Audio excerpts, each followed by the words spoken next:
Assalamualaikum warahmatullahi wabarakatuh. Perkenalkan, nama saya Windy Rizky Putri. Di sini saya akan menjelaskan mengenai daya ikat peraturan perundang-undangan. Saya dari kelompok 6. Yang pertama, sebelum lebih lanjut, saya akan menjelaskan dulu apa yang dimaksud dengan daya ikat peraturan perundang-undangan.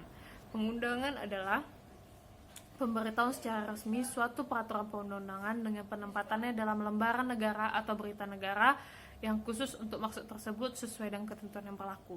Yang kedua yaitu pengundangan dan daya ikat. Suatu peraturan perundang-undangan yang sudah disahkan atau ditetapkan baru dapat berlaku dan mengikat secara umum apabila ia telah diundangkan. Hal inilah yang disebut dengan pengundangan peraturan perundang-undangan. Adapun landasan perlunya pengundangan ini, yang pertama adalah setiap orang dianggap mengetahui undang-undang dan ketidaktahuan seseorang tidak dapat dimaafkannya karena undang-undang ini merupakan dibentuk oleh wakil rakyat sehingga rakyat dianggap mengetahui undang-undang.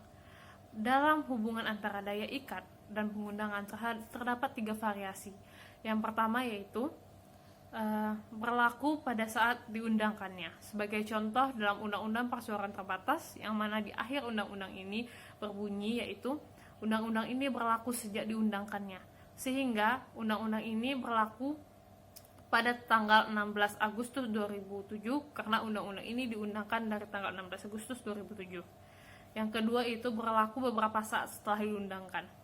Dalam hal ini, suatu peraturan perundang-undangan, sebagai contoh Undang-Undang Sistem Peradilan Anak, yang mana undang-undang ini diundangkan pada 30 Juli 2012, tetapi baru berlaku dan mengikat secara umum sejak 30 Juli 2014, yang mana 2 tahun setelah diundangkannya.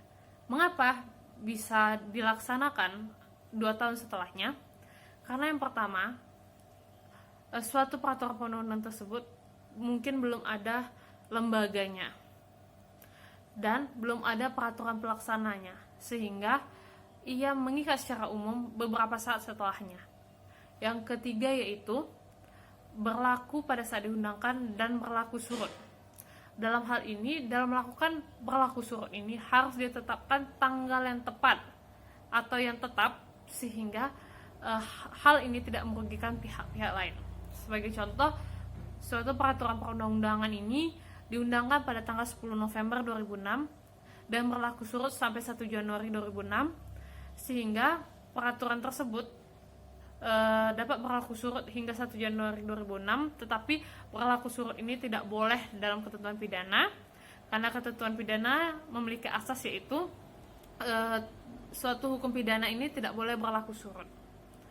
Selanjutnya yaitu dalam daya ikat peraturan perundang-undangan ini, pengundangan merupakan bentuk dari kedaulatan rakyat, sehingga dalam melakukan pengundangan ini rakyat atau masyarakat harus mengetahui terlebih dahulu tentang undang-undang yang akan diundangkan, dan undang-undang yang akan diundangkan harus memuat mengenai yang pertama yaitu untuk mencapai cita-cita dan kesejahteraan rakyat itu sendiri.